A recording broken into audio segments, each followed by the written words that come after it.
बोले, संभल करके बोले। कबीर साहब ने कहा बोली तो अमोल है, जो कोई बोले जान, ये तराजू तोल के तब मुख बाहर आए।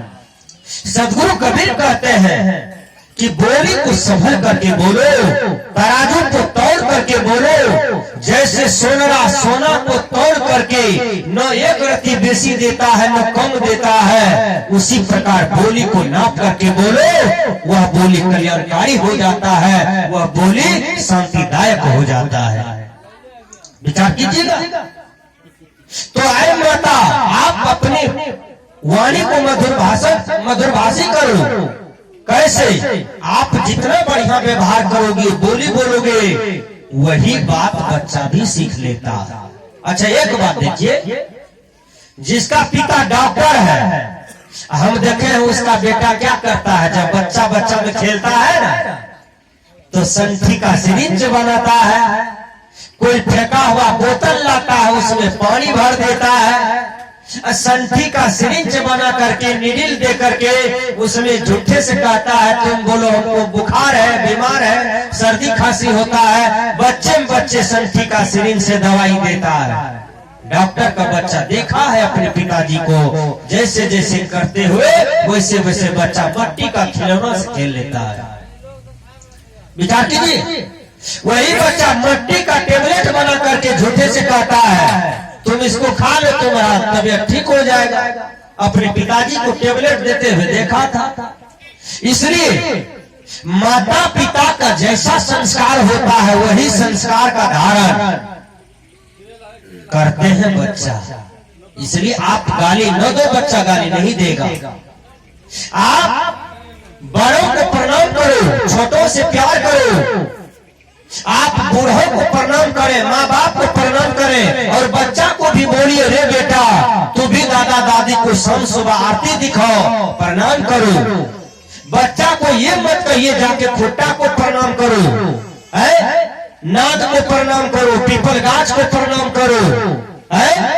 बच्चा को ये मत कहिए जाकर के वो पत्थर को प्रणाम करो। बच्चा को मानवतावादी का ज्ञान दीजिए, बेटा द मैन इज गॉड, मानव भगवान होते हैं। जो मानव चरित्रवान है वो मानव या समाज का विशिष्ट पुरुष होता है, उनको जाकर के प्रणाम करो। तुम्हें सद्बुद्धि होगा, सद्ज्ञान मिलेगा और तुम्हारा संस्कार भी बहुत प्रस्फुटित होगा। इसलिए हमने कहा सज्जनों कि आज हमें संस्कारी होने की जरूरत है। देखिए एक आदमी आया पैसा लेने के लिए, एक आदमी की, बहुत आदमी का बकाया नहीं रहता है, पैसा रहता है। गाँव का था, थोड़ा हट के था, वो आया पैसा लेने के लिए। संजोग से उसका पिताजी आंगन में था। छोटा सा बच्चा जो पप्पू नाम का बच्चा था, वो बच्चा द्वार पर बैठा था। वो बच्चा द्वार पर बैठा था। वो आदमी कहता है पप्पू तुम्हारे पिताजी के पास मेरा पैसा है 2000, जाओ पिताजी को बुला के लाओ, हम पैसा लेंगे। 1 महीना से हम पैसा लेने के लिए परेशान है, तुम्हारा पिताजी पैसा नहीं दे रहा है। पप्पू आंगन गया, अपना पिताजी को कहते हैं बच्चा कि बाबूजी फल्लमा चाचा आया है, पैसा मांग रहा है। उसका पिताजी क्या बोलते हैं कि जाओ कह देना बाबूजी घर में नहीं है। वो बच्चा आए, कहा फल्लमा चाचा, कहा बोलो बेटा, कहा बाबूजी आंगन में थे, बाबूजी को हम बोले, अब बाबूजी बोले हैं कि जाओ कह देना बाबूजी आंगन में नहीं है। देखिए वो आदमी खिड़की के तरफ से यह बात को सुन रहा था।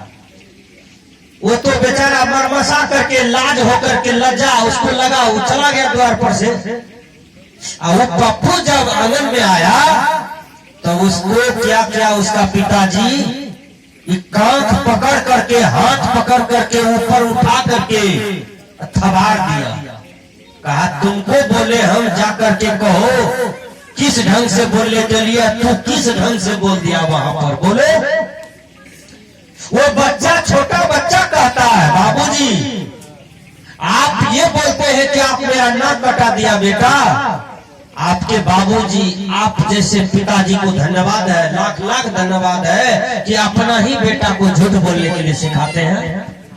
विचार कीजिए, आपको लाख लाख धन्यवाद है। बाबूजी आपको नाके नहीं है जो नाक काटेंगे, आप तो अपने गिरे हुए लोग हैं। आप जैसे पिता यदि पुत्र को झूठ बोलना सिखावे तो यह समाज उजड़ जाएगा, यह समाज बिगड़ जाएगा। पिताजी आप चरित्रवान होइए, पिताजी आप सत्यवादी होइए, पिताजी आप यदि पिताजी बनना चाहते हैं तो देखिए लवकुश को भी पिता था भगवान राम। राम संस्कारी था इसलिए लवकुश संस्कारी हुआ। विचार कीजिएगा। और ये छोटा सा बच्चा लवकुश इतना बढ़िया संस्कार को धारण किया, इतना वीरवान निकला, इतना बलवान निकला, इतना होनहार निकला वो छोटा सा बच्चा कि युद्ध भूमि में लक्ष्मण को दांत खट्टा कर दिया, शत्रुघ्न को परास्त कर दिया, हनुमान जी को बांध दिया, सुग्रीव जी को सुला दिया, ये अपना पिताजी से भी टक्कर लेने के लिए चल दिया। सोचिए कितना बड़ा वीरवान निकला था वो बच्चा, कितना बहादुर निकला था। आखिर कैसा पाठशाला में था लवकुश और कितने बढ़िया संस्कार को उसने धारण किया। सज्जनों विचार करना होगा। तो हमने कहा कि संस्कारी बने। संस्कार मनुष्य का जीवन का जननी है। संस्कार मनुष्य का जो है दो आंख है। संस्कार मनुष्य का दिव्य दृष्टि है। इसलिए संस्कार को धारण करें। वो संस्कार कहाँ है? तो संत महापुरुषों के पास है, आध्यात्मिक पाठशाला में है। देखिए 70 वर्ष के बूढ़ा 22 वर्ष के पोता का श्राद्ध करवाता है। क्यों? गलत संस्कार में पोता पड़ जाता है, गलत संस्कार में पड़ता है, इसलिए भर दिन ताश खेलता है, कोई काम नहीं करता है, ताश खेलता है, जुआ खेलता है, लड़कीबाजी करता है, लड़कियों के साथ बलात्कार करता है। ये सब कुसंग का देन है, ये सब गलत संस्कार का देन है, ये सब गलत संगति का देन है। इसलिए सदगुरु कबीर कहते हैं तुम नैतिकता के बल पर यह पूरे दुनिया को जीतो और संस्कारी बनो, संस्कार को धारण करो। आध्यात्मिक पाठशाला में आ जाओ, देखो तुम्हारे जीवन का कितना बड़ा प्लेसमेंट मिलता है, कितना बड़ा परिणाम मिलता है, कितना बड़ा तुम परिणाम में जाते हो, तुम्हारा रिजल्ट जीवन का अच्छा होगा। विचार कीजिए, एक हारा हुआ लड़का, रो रहा था लड़का, भटक रहा था लड़का, दुख से तड़प रहा था लड़का, उसको संत जी मिल जाते हैं। ध्यान से सुनिएगा, संत मिल गया जिंदगी में, उसके जीवन में मरण मिला, पंच मिला, मुखिया जी मिला, सरपंच मिला, गांव के लोग मिले, नेता मिले, हाकिम मिले, दरोगा मिले, पुलिस इंस्पेक्टर मिला, कर कुटुंब मिला, भाई भतीजा मिला, लेकिन उस लड़के के जीवन में विष का पौधा कुसंग बस पलक रहा था। वो लड़का दुख से चिल्ला रहा था, उसके जीवन में सब कोई मिला, लेकिन एक बहादुर संत नहीं मिला था, एक पहुंचा हुआ संत नहीं मिला था। लेकिन लड़का जब हार गया दुनिया से, तब रास्ते क्रम में, राह क्रम में एक संत मिलता है। जब संत मिलता है तो लड़का चरण में गिर जाता है और कहते हैं बाबा मैं तो दुनिया में हार गया हूँ, मेरे पास कुछ नहीं है, मैं तो दरिद्र हो गया हूँ, मैं तो कल्लड़ हो गया हूँ, भिखमंगा हो गया हूँ, मुझे कोई समाज में रहने नहीं देता है, मेरा कोई जगह नहीं है बाबा, मैं चरित्र से गिर गया हूँ बाबा, मेरा संसार में हार हो गया है। संत कहते हैं बेटा तुम संत के गले लगो, मेरे गले लगो, फिर से अपने जीवन को उठाओ, देखो तुम उठ जाओगे। अच्छा एक बात बोलिए आप लोग, आंगन में पिक्चर होता है, होता है, और द्वार पर पिक्चर होता है ना। अब कोई गिर जाता है तो समय लोग रोता है कि हंसता है? जो देखता है वो हंसता है, जोर से हंस देता है। डांड पीठ टूटा, क्या हुआ, कितना चोट लगा, इसका किसी को परवाह नहीं है। कोई गिर जाता है तो बड़ी जोर से लोग हंसता है। देखें, विचार कीजिएगा, हंसना नहीं चाहिए, दौड़ करके जाकर के उसको उठाना चाहिए उंगली पकड़ करके, और पूछना चाहिए कि आपको कहीं ज्यादा चोट तो नहीं लगी? चोट लगी है तो मेडिसिन देते हैं, डॉक्टर वैद्य करते हैं। हंसना नहीं चाहिए। ये संसार के लोग हंसते हैं, विचार कीजिए, उल्टा काम करते हैं। वो जंगल में जाते हुए युवक को, हारा हुआ युवक को महात्मा जी गले लगाते हैं। गले लगाया, कहा बेटा आज से तुमको ये काम करना है। कहा क्या? कहा तुम मेरे आश्रम में रहो। आश्रम में रहने लगा। कहा गौ की सेवा करो, साधु संत का भोजन बनाओ, आओ तुम ध्यान में बैठो 10 मिनट। बेटा देखो तुम्हारे जीवन जितना गिरा हुआ था उतना ही ऊपर उठ जाओगे तुम।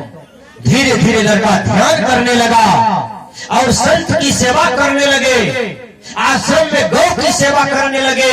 कोई भी महात्मा आता था उनका सेवा करता था। धीरे धीरे सबका ज्ञान उसके माथा पर पड़ा, लड़का धीरे धीरे ज्ञानी हो गया। और जो लड़का को समाज में कोई महत्व नहीं दे रहा था, कहीं वैल्यूएशन नहीं था, जो लड़का जंगल में भटक रहा था, वो लड़का जब ज्ञान प्राप्त किया, संत महापुरुषों की सत्संग में, संगति में, वही लड़का धीरे धीरे फिर महान हो जाता है। धीरे धीरे वही भगवान हो गया, धीरे धीरे वही पूज्य हो गया। बोलिए, रत्नाकर का कितना जीवन गिरा हुआ था। सजन कसाई जो रात दिन जीव हत्या करता था, केवल जीव काटने का काम करता था, जीवन छीनता था, उनका सुधार सत्संग में हो गया, संत महापुरुषों के वचन से हो गया। अंगुलीमाल इतना गिरा हुआ लोग था कि गला लोगों को काटता था, धन छीनता था, लेकिन वो अंगुलीमाल का जीवन कहाँ परिवर्तन हुआ? तो संत की संगति में, गुरुओं की संगति में, महापुरुषों की संगति में। इसलिए भाइयों, यदि आप अच्छा संस्कार को धारण करना चाहते हैं तो आपको संतों की संगति में उतरना होगा, संतों की संगति में आना होगा। बोलिए, इतनी बातें आपको सत्संग में बताया जा रहा है, कहीं बताया जाएगा? ऐसा कोई विद्यालय है जहां पर मनुष्य को मुक्ति वाली बात, शांति वाली बात, ईश्वर वाली बात, गति वाली बात, सदगति वाली बात केवल सत्संग में बताया जाता है और संत महापुरुष बताते हैं? कोई नहीं बताता। मैं निवेदन करता हूं आप लोगों से, आप अपने बच्चा को टीवी मत दिखाइए, सिनेमा मत दिखाइए, मोबाइल स्क्रीन टच वाला मत दीजिए। यदि आपको अपना बच्चा को ऊपर बढ़ाना है तो बच्चे के हाथ में मोबाइल न दे, क्योंकि बच्चा धीरे धीरे बिगड़ जाएगा, मोबाइल टीवी सिनेमा का शिकार हो जाएगा। वो बच्चा बच्चा को ये बोलिए, बेटा तुम किसी से बात मत करो, यदि बात करना चाहते हो तो तुम संस्कृत से बात करो, भूगोल से बात करो, विज्ञान से बात करो, मैथमेटिक्स की बात करो, फिजिक्स केमिस्ट्री बायोलॉजी से बात करो, ज्योग्राफी से बात करो, सिविक्स से बात करो। अरे बेटा, तुम यह किताब से यदि तुम बात करोगे तो धीरे धीरे तुम विद्वान हो जाओगे, पढ़ लिख करके संसार में कुछ बनोगे, इससे समाज का नाम रोशन होगा। ये बात बोलिए, इससे देखिए आपका बच्चा का शिक्षा पल्लवित होगा और संस्कार भी अच्छा होगा। तो संस्कार का जन्म संत महापुरुषों के पास होता है। यदि आप अच्छा माता पिता है तो अच्छा संस्कार का जन्म माता पिता से भी बच्चा को मिल जाता है, लेकिन माता पिता यदि अच्छा होगा तो बच्चा भी अच्छा हो जाता है। मैं निवेदन करता हूँ, वीर अभिमन्यु को आप लोग जानते हैं ना? वीर अभिमन्यु छोटा सा बच्चा था, विचार कीजिएगा, एकदम नवजुवक था, वह युद्ध में चला जाता है। विचार कीजिए, 6वां दरवाजा तोड़ दिया लेकिन 7वां दरवाजा नहीं तोड़ पाया। क्यों? जब मां के पेट में वीर अभिमन्यु पल रहा था, यह ज्ञान, यह बुद्धि, यह विद्या, यह कला मां के पेट में उन्होंने सीखा था। विचार कीजिए, बच्चा जब मां के पेट में हो तो माता को वैष्णव बनने की जरूरत है। बच्चा यदि मां के पेट में है तो बहुत से माताएं को देखिएगा, मुर्गी का गुट्ठी चिबाती है, बकरी खाती है, मांस मछली खाती है, मोबाइल में गंदा गंदा फिल्म देखती है। वो बोली, आप कैसा बच्चा को जन्म दीजिएगा? अच्छा बच्चा को जन्म देना चाहते हैं तो ऐ माता, तुमको साधना में रहना होगा, तुमको साफ सुथरा संस्कार में जीना होगा, तब आप एक महामानव को जन्म दे सकती हो।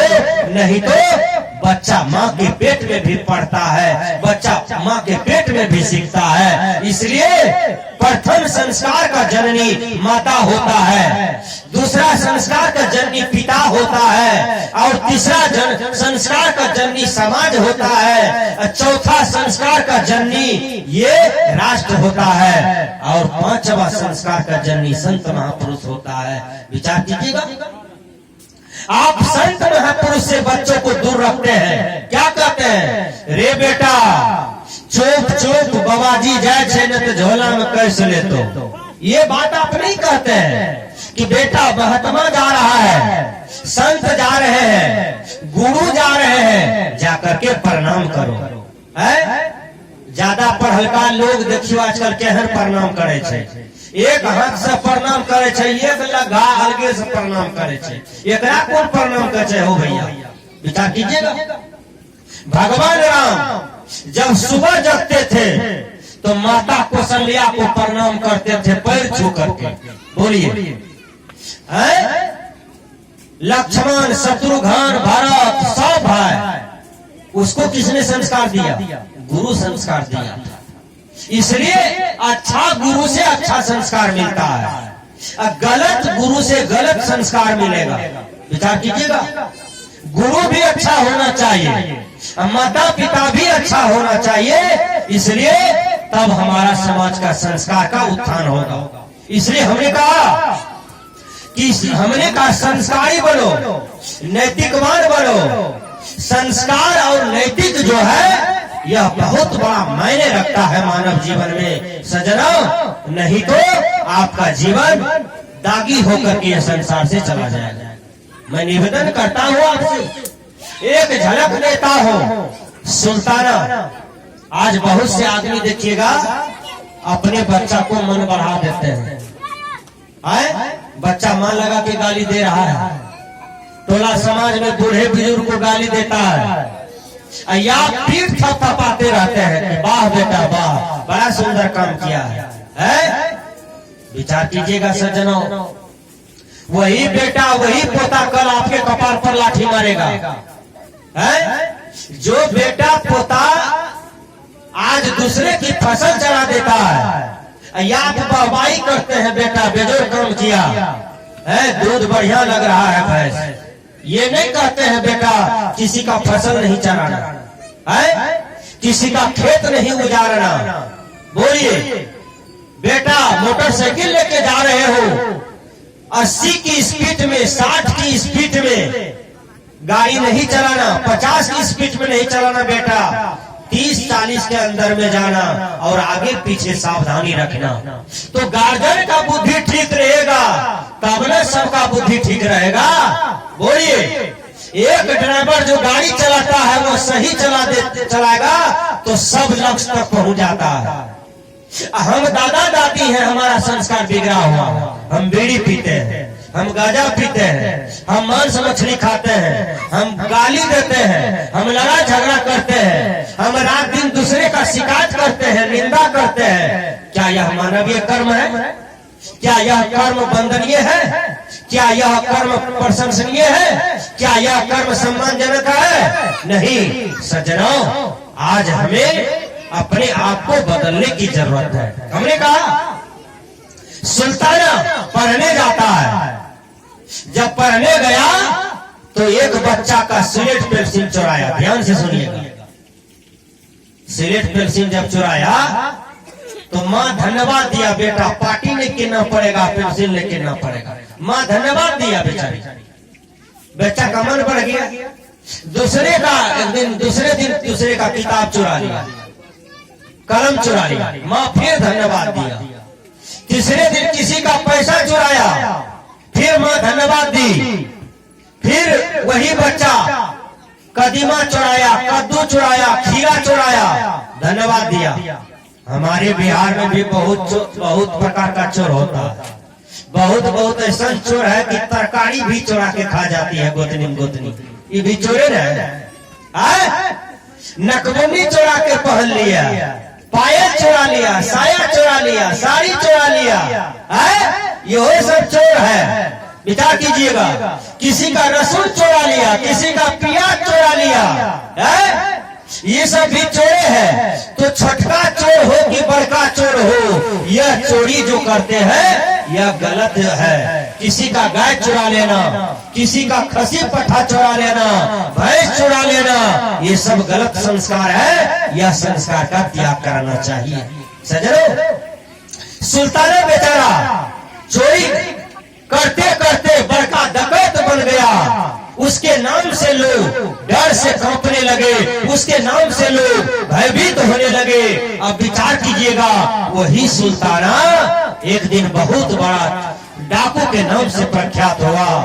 जब भारत की संविधान, भारत की कानून उसको पकड़ लिया तो उसको फांसी की सजा हुआ। सुल्ताना को जब फांसी की सजा हुआ तब क्या होता है, प्रशासन के लोग पूछते हैं, ये बोलो कि तुमको कुछ खाना है, किसी से मिलना है, कुछ पीना है, कुछ बोलना है। तो सुल्ताना ने कहा क्या कहा हमको कुछ बोलने दीजिए। कहा क्या बोलना चाहते हो, बोलो। कहा माँ से मिला दीजिए। माँ दौड़ करके आती है बेटा। सुल्ताना गया दौड़ करके माँ का नाक काट लिया, माँ का जीभ काट लिया। जज ने कहा तुम जिंदगी भर अपराध किया था, कुकर्म किया था, आज तू अपनी माँ का नाक काट लिया। अरे सुल्ताना, तुम ये कौन सा कुकर्म किया? कहा जज साहब, यही माँ मेरे फांसी का कारण है। जिस दिन हम पट्टी चुराए, पेंसिल चुराए, कद्दू कदीमा चुराए, ये माँ हमको धन्यवाद देती गई, मेरा मन बढ़ते गया। यदि यही माँ 2 थप्पड़ हमको मारती तो हमारा मन नहीं बढ़ता। सजनों, मैं उधर नहीं जाऊंगा। आइए मैं